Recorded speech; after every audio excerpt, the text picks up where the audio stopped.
Hii nani hiyo akhi hapo, hilo swali lake, hii ni qadar. Naam, ni qadar, lakini Ahlusunnah wal Jamaa wanayo kaida kwamba qadar kwa min haithul qadar, yani kwa ile asli tu ya qadar zimegawanyika ila qismaini, kwenye vigawanyo viwili, qadarun mubramun na qadarun muallaq.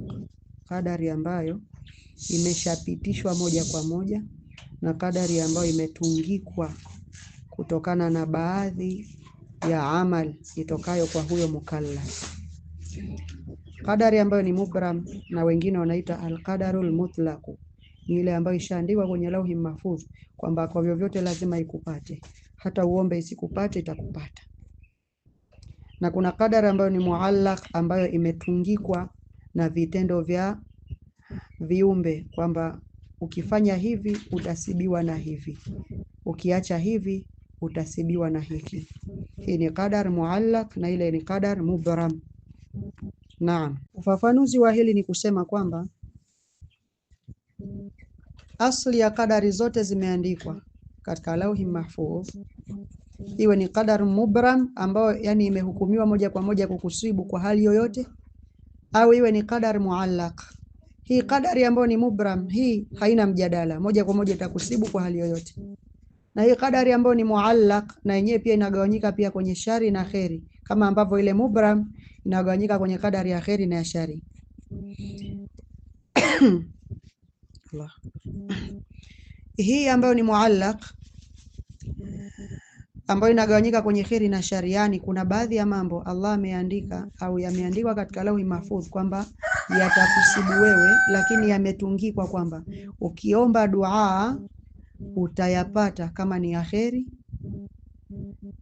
na ukiomba dua yatakuepuka kama ni ya shari. Hii ni qadar muallaq, yote yamekadiriwa, lakini hili moja limewekewa, limetungikwa na asbabi fulani, na lile lengine halikuwekewa asbabi yoyote. Na kadhalika Ahlusunnah wal Jamaa wanazo kaida kama vile wa kullu washarru fil maqduri la fil qadar wa yalzamu sabru ala murri alqadar. Washarru fil maqduri, shari ni kwa kile kilichokadiriwa, la fil qadari, sio kwenye yale makadirio. Yani qadari kwa kuzingatia kuwa qadari kwa kuzingatia kuwa ni kitendo cha Allah, ile ni kheri tupu, lakini ikitokea kwa kiumbe inaitwa makduru, ile ndio shari inapatikana kule. Sasa washarru fil maqduri la fil qadar wa yalzamu sabru ala murri alqadar, na ni wajib, ni lazima kuvumilia juu ya kadari zilizokuwa chungu, juu ya kadari zilizokuwa chungu.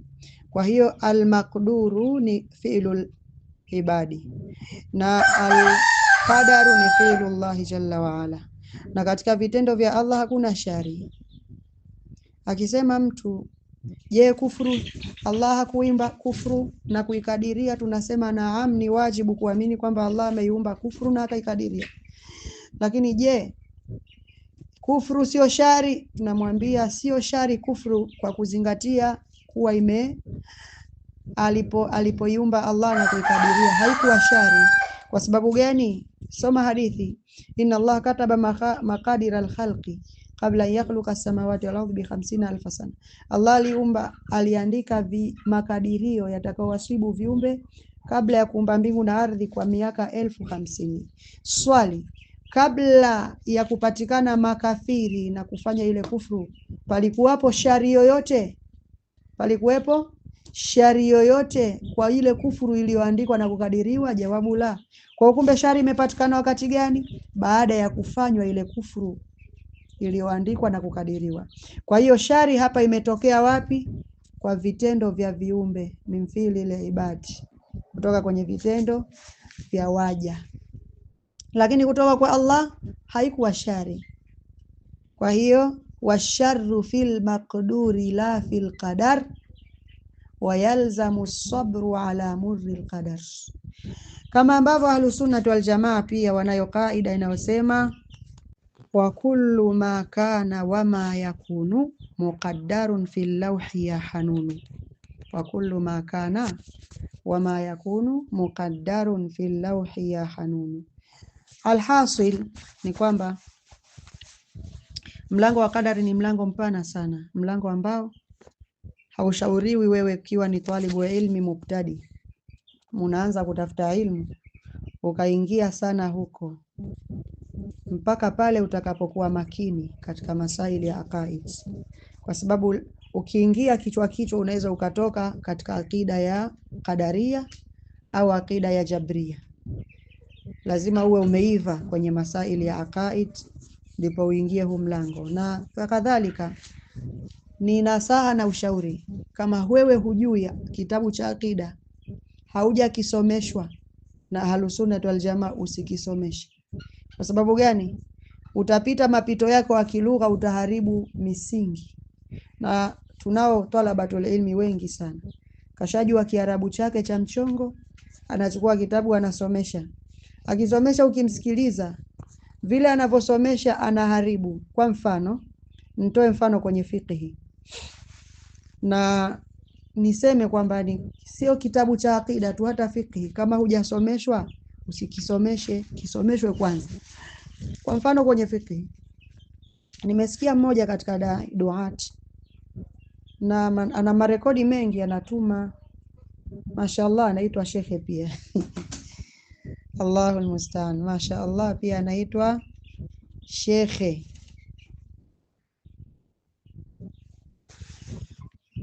Anasomesha kitabu katika mlango katika kitabu cha fiqhi, akasomesha ibara yasema hivi, yasema ile ibara kwamba thumma yukabbir wa yarka, kisha ataleta takbira na ataruku. Yule daia akatafsiri na kuleta sherehe yake, akasema hivi, kisha ataleta takbira na ataruku, na hii yajulisha kwamba takbira inaitangulia rukui. Takbira inaitangulia nini? Rukui. Yani pale ukiwa umesimama, ushamaliza kisomo, unaleta takbira. Ukishamaliza takbira, sasa unafanya nini? Unaruku. Wakati vile alivyotoa ule ufafanuzi wake aliotoa, unabatilisha swala. Sisi twajua zile takbira zote, ukiondoa takbira ihrami, zinaitwa takbiratul intiqalat, takbira za vihama. Zile takbira ni wajibat as-sala, na zikiwa ni wajibati sala haziletwi kwenye nguzo yoyote. Zile haziletwi kwenye nguzo yoyote. Zinaletwa wapi? Zinaletwa baina ya arkan. Tukisema kwamba kusimama ni nguzo na kurukuu ni nguzo, basi takbira ya rukui hailetwi ukiwa umesimama wala hailetwi ukiwa umesujudu. Unaileta katikati baina ya rukui na qiyam, ndio mahala pake. Kwa hivyo basi takbira zile za vihamo zina mahala pake ambapo haziletwi kabla wala haziletwi baada. Sasa unaona kwamba wanazuoni wanasema, kwa mfano ukisoma madhhabu ya Hanabila, watu wa Imam Ahmad ibn Hanbal, kwa ijmaa yao wao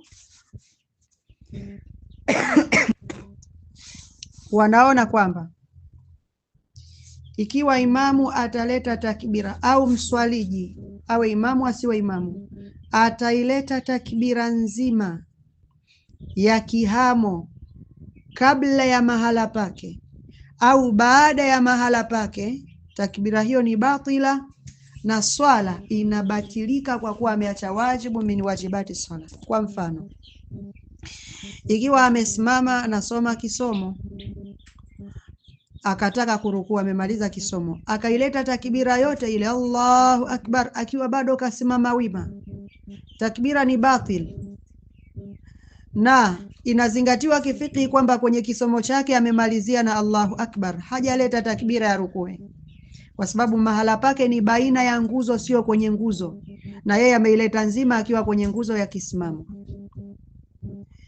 Kadhalika akileta takbira nzima baada ya mahala, kwa mfano amesoma kisomo akamaliza, akainua mikono akarukuu mpaka akashika magoti. Aliposhika magoti sasa ndipo akasema Allahu Akbar.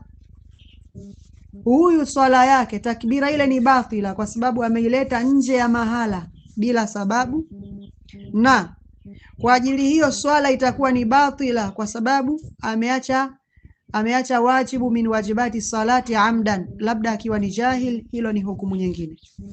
Na pia atazingatiwa kifiqhi kwamba huyu mtu katika dua alizosoma wakati amerukuu ameanza na Allahu Akbar, hakuleta takbira ya rukuu ambayo ni takbira ya intiqal kutoka kwenye qiyam kwenda kwenye rukuu. Kwa hiyo ikiwa ni hivi basi wachunge na wamche Allah wasomeshao watu, wasisomeshe kitu ambacho hawakukisomeshwa, wataharibu. Nasallallahu salamata wal afia.